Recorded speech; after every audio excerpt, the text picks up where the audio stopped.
Olá, tudo bem? Bem-vindos à 7ª temporada do podcast Direito Empresarial Café com Leite.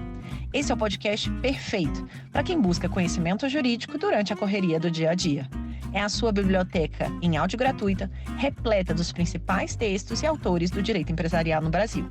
Eu sou Amanda Taide, mineira e cruzeirense na origem, com passagem em São Paulo, e candanga e fluminense de coração. Casada, mãe do Pedro, de quase 6 anos. Pedro, Tails, Sonic. Do Lucas, de 4 anos. Lucas, Knuckles, Sonic, Eggman. E tutora do Vira-Lata Farofa. Sou professora doutora da UNB dos cursos de Direito Empresarial, Concorrência, Comércio Internacional e Compliance. E consultora do Pinheiro Neto Advogados nas mesmas áreas. Este é um podcast simples, curto e gostoso, como um café da manhã, mais rapidinho durante a semana. Em sua 7ª temporada, esse nosso podcast se reinventa, com a divulgação de um site inteiramente dedicado a esse projeto. No site, os episódios são organizados tematicamente, facilitando o acesso a temas como teoria da empresa, fundamentos do direito societário, sociedades limitadas, sociedades anônimas e muito mais. Pegue então a sua xícara de café com leite ou chá, seu tênis para fazer exercício físico ou seu fone de ouvido para ouvir no seu meio de transporte diário. Então, vamos comigo para a próxima xícara de café com leite? A nossa xícara de café com leite de direito empresarial de hoje vai tratar de um artigo das professoras Ana Carla Matos e Jaqueline Lopes Pereira, intitulado Outorga Conjugal e Aval no Casamento. E para isso a gente vai ter a alegria de contar com a participação da professora Fernanda Xará para comentar esse artigo. A Fernanda Xará é advogada, palestrante, professora da graduação e pós-graduação da UniFG, Centro Universitário. É doutoranda em Direito Privado pela Universidade de Ciências Empresariais e Sociais, mestre em Direito pelo Centro Universitário UniFG da Bahia, com especialização em pós-graduação em Direito Civil e Processo Civil pelo Instituto Eupídio Donizete. Tem também especialização lato sensu em Direito Previdenciário, em Direito Material e Processual do Trabalho e é graduada em Direito pela mesma faculdade, o Centro Universitário UniFG da Bahia.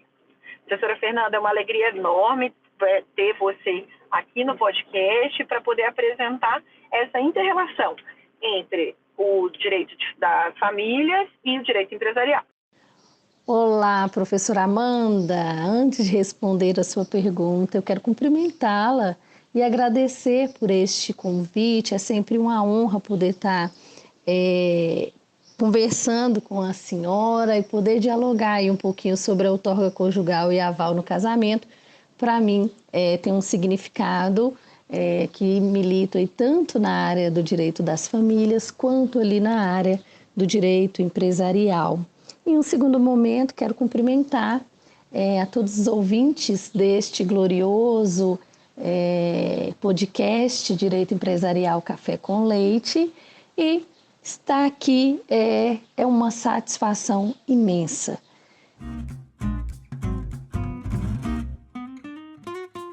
Professora Fernanda, então, para a gente começar entendendo quem são as autoras desse artigo, comenta um pouquinho a respeito delas, e qual é a formação, de onde que elas vêm para conversar a respeito desse tema do direito de família?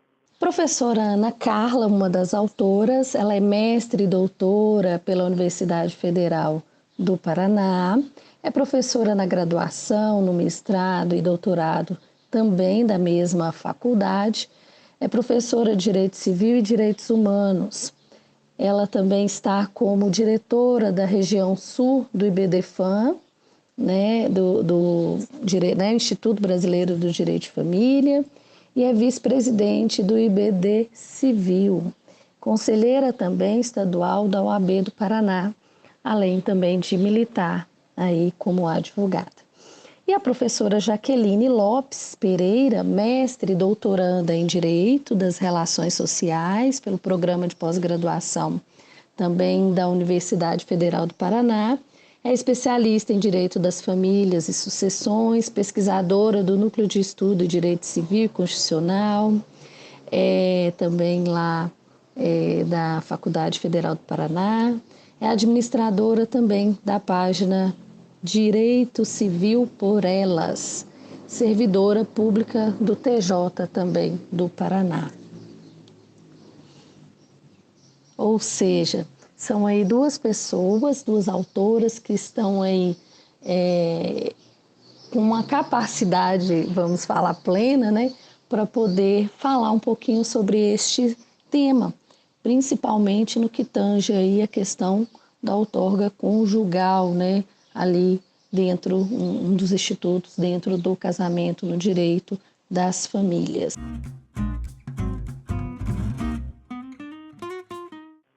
O artigo fala sobre outorga conjugal e aval no casamento.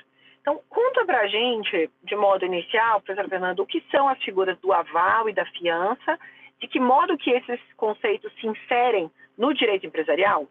E conta pra gente essa diferenciação do que seria a chamada outorga uxória, que é tão relevante no direito, tão conhecida, né, no direito das famílias, e qual que é a origem desse instituto?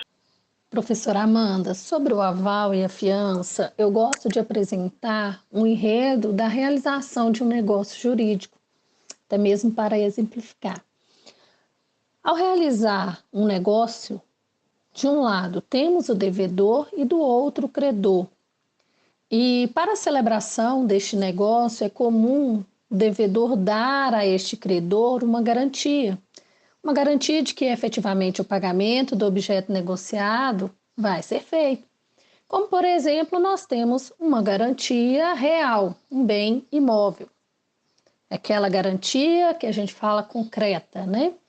Mas, se para garantir o pagamento do negócio, ao invés do devedor fornecer um imóvel, um bem concreto, a pessoa, se ele fornecer ali um CPF, uma pessoa, uma terceira pessoa que vem para essa relação negocial, e que esta terceira pessoa vem aí pela confiança, passa a assumir ali, né, em caso de inadimplemento, a dívida, como é, por exemplo, o caso do fiador nos contratos locatícios. Então, é o instituto que conhecemos, neste caso aqui, como garantia fidejussória, ou também conhecida como uma garantia pessoal, por ter aí sua origem na confiança. Aqui é o que nós estamos falando da fiança. Agora, é aí que a gente pensa no Instituto do Aval, usado agora muita atenção exclusivamente pelos títulos de créditos, que é aí um subramo do direito empresarial. E aí este aval é um exemplo de garantia pessoal quando estamos falando de título de crédito. Aí tem que ter muita atenção para não fazer confusão, né? O aval, ele funciona exclusivamente para títulos de créditos.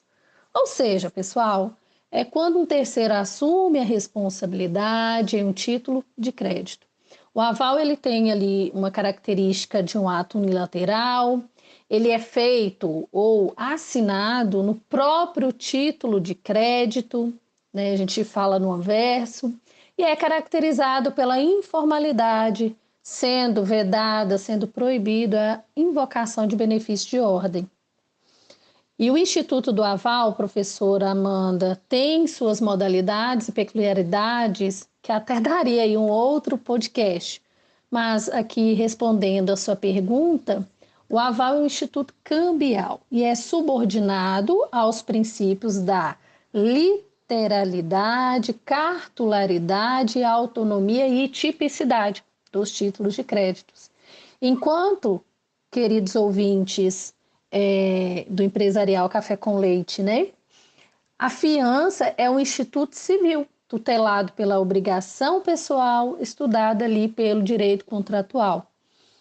E a outorga conjugal uxória se origina, pessoal, no direito das famílias e a finalidade é dar proteção ao patrimônio comum, quando um dos cônjuges pratica um ato jurídico que venha repercutir naqueles bens amelhados ali pelo casal.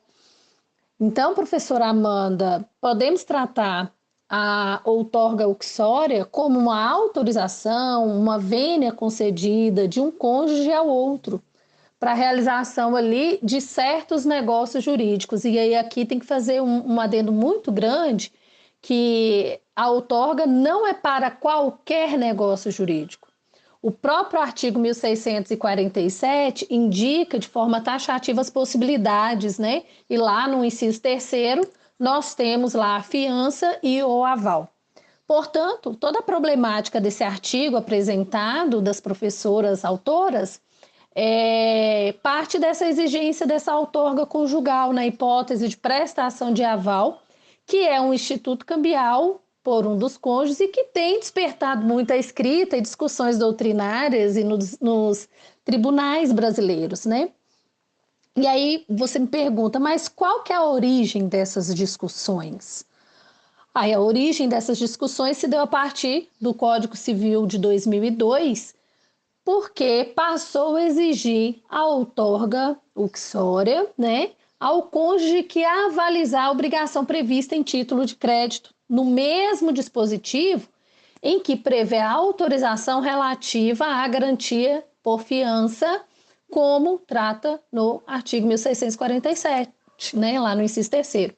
E aí precisamos destacar que essa outorga uxórea vem lá do Código Civil de 1916, fato que condicionava a prática de alguns atos pelo marido ao consentimento da mulher, independente ali naquela época do regime de bens. Hoje o 1647 até aponta o regime de bens, né? Mas naquela época, lá no Código 1616, não fazia aí esta previsão de algum regime. E aqui entra o Instituto da Fiança, pois o Código de 1916, no artigo 235, coincidentemente também o inciso 3º, apontava a exigência de uma autorização ou uma outorga marital da esposa quando estava diante de prestação de fiança pelo marido. Mas ali aquele diploma civil foi omisso naquela época por não tratar ali da garantia dada por aval. Ao homem, nesta época, a gente lembrar que lá em 1916, era atribuído o nome de outorga marital e eram limitadas as hipóteses, né, que ele poderia exercer ali essa outorga marital. Portanto, professora Amanda e demais ouvintes, a literatura aponta que este dispositivo era direcionado de forma exclusiva ao homem, demonstrando ali aquele perfil, né, do patriarcado. E a mulher, como conta a história, não tinha qualquer protagonismo como gestora, e como dizem as autoras aqui, né, do artigo, abre aspas, né, elas dizem assim, ainda eram dependentes da assistência do marido para a prática de atos da vida civil, por ser considerada relativamente incapaz, fecha aspas. Este fato perdurou, essa incapacidade perdurou aí até 1962, quando entrou em vigência aí o Estatuto da Mulher Casada, né? Eu até brinco com os alunos, falando, nossa, Estatuto da Mulher Casada, né? O que podemos hoje mencionar é que a vênia conjugal, outorga conjugal, a outorga uxórea tem previsão no artigo 1647 do Código Civil e muitos doutrinadores usam aí estes termos como sinônimos.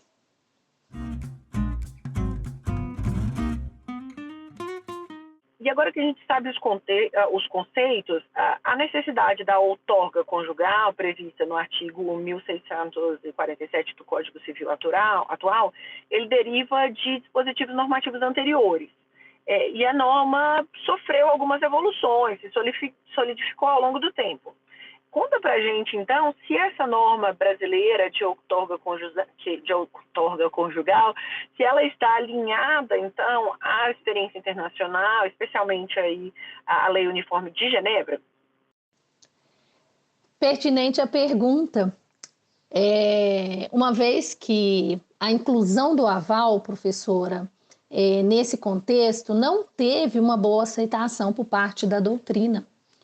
E este fato se justifica em um primeiro momento, pela dinâmica e circularidade que temos aí no Instituto, né, nesse sub-ramo, no Instituto do Aval e no sub-ramo dos títulos de créditos, que tem ali como função desenvolver atividade comercial, que tem como função ali estimular as trocas financeiras entre as pessoas, ou seja, circular riqueza, enfim. A partir do momento que é exigida uma autorização do cônjuge para validar um ato jurídico, ao meu ver, é dificultar e desenvolver da atividade comercial, até porque a própria Lei Uniforme de Genebra, ela ratifica uma informalidade do aval em títulos de créditos chamados de nominados, e não pedindo ali nenhuma exigência específica ou especial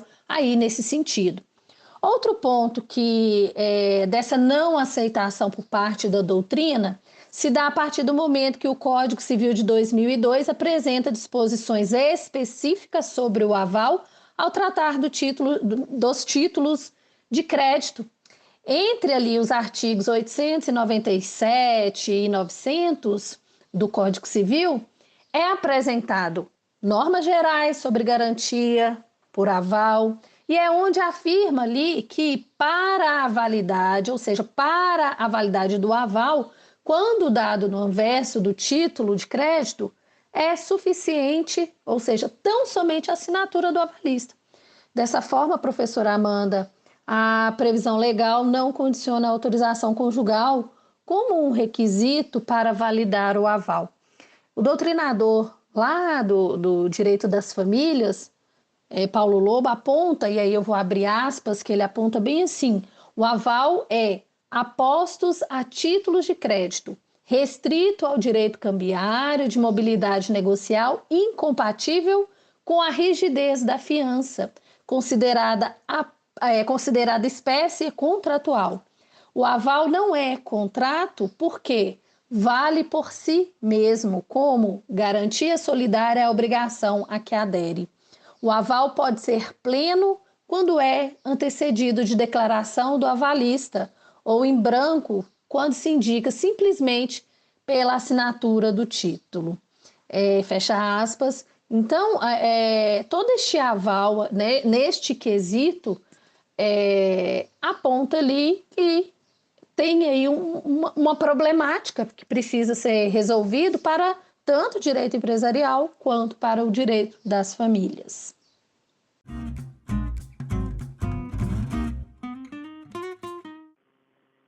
E, professora Fernanda, conta pra gente, como é que a jurisprudência atual tem fixado essa questão da anulação do aval de um negócio que não obteve a outorga conjugal?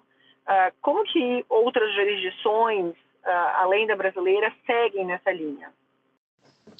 O que chega ao judiciário, aos tribunais, professora Amanda e ouvintes, são as ações anulatórias sobre o tema. Ou seja, podemos fazer a pergunta, né? Há ou não exigência de outorga conjugal para a prestação do aval? O TJ do Rio Grande do Sul já se posicionou que a ausência de outorga marital não tornaria nulo o aval concedido, né? E aí, por aquela tese apresentada anteriormente aqui no podcast, por a visão de ser aí um instituto de títulos de crédito. Seria ali garantido por meação. Mas, em fase recursal, esse posicionamento foi revertido. Tá?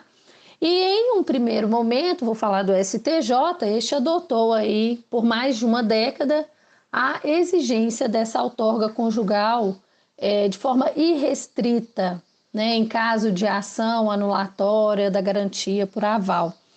Todavia, houve mudança nesse entendimento. Em 2016, a terceira turma do STJ passou a interpretar de forma relativa a outorga conjugal, em caso de cônjuge que não autorizara, né, o ato jurídico de seu consorte avalista. E aí, consequentemente, no ano seguinte, a quarta turma do STJ também seguiu essa mudança anunciada, apontando que esse aval só exigiria a outorga uxória nos casos em que fosse garantia de títulos de créditos inominados e não regulado por lei especial. E aí, para os demais casos, a outorga conjugal estaria dispensada. Dessa forma, o professor Amanda, o aval prestado à garantia de títulos de créditos nominados apresenta natureza autônoma, dinâmica e que se descaracteriza quando sua validade é condicionada à outorga. As atuais decisões aí do STJ sobre o tema, o condão aí tem feito, né, a união ali da tutela da meação e, por consequência, geralmente, né, a gente faz um parênteses, né, a proteção da mulher sem que haja invalidação do aval.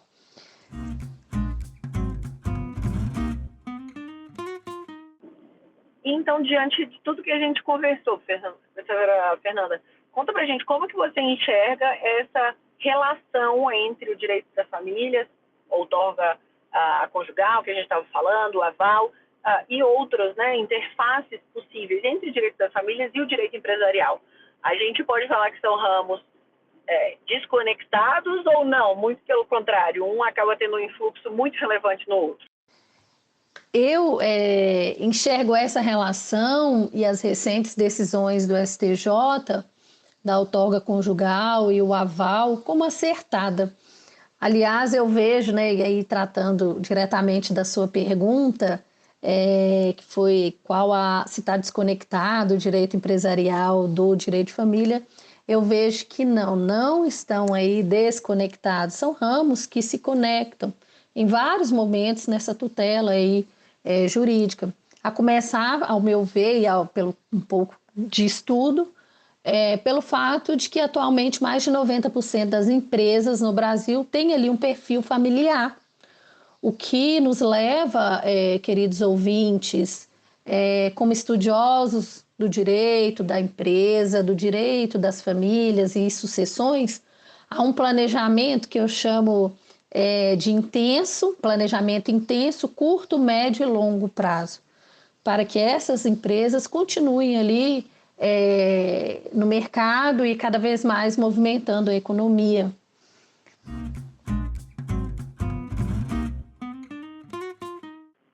E por fim, professora Fernanda, conta pra gente um livro aí de literatura não jurídico que você tenha gostado muito, que tenha marcado sua trajetória, um livro recente que você tenha lido e gostado. Conta pra gente e pros nossos ouvintes. Nossa, um livro não jurídico, eu não poderia deixar de indicar a coleção de Os Miseráveis. Eu já li por 3 vezes e todas as vezes eu fui surpreendida. Eu digo que em minhas emoções, nos meus pensamentos políticos, em minha razão também. Enfim, acaba que é literário, mas a gente pega para muita coisa do nosso dia a dia de trabalho. Essa coleção é um clássico da literatura mundial que denuncia, pessoal, a todos os tipos de injustiça humana, né? Então, vale muito a pena essa coleção, Os Miseráveis. E, professora, a senhora nem falou de um livro, de um filme, né? E eu quero indicar de uma forma até mesmo motivacional para os nossos alunos, né? Este podcast também vai passar para os meus alunos. Um filme que eu gosto muito é O Escafandro e a Borboleta. É um filme de fatos reais e toda vez que eu estou ali querendo desistir, querendo repensar a vida, eu assisto esse filme para estes propósitos.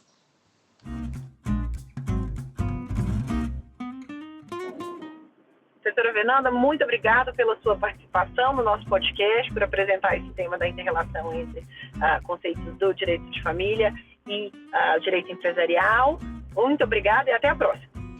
Professora Amanda, muito obrigada mais uma vez pelo convite, pela paciência de ter aguardado aí a gravação, né, dos áudios por mim, e estou sempre à disposição. Cumprimento aqueles que estão nos ouvindo também de uma forma inclusiva. Eu sou mulher negra, preta, cabelos lisos e curtos. Hoje estou vestida de vestido cinza, mais fechado, e tenho ali 1,50 m, olhos pretos, arredondados e um sorriso sempre nos lábios. Aos ouvintes deste podcast, Direito Empresarial Café com Leite, muito obrigada e contem comigo para o que precisarem.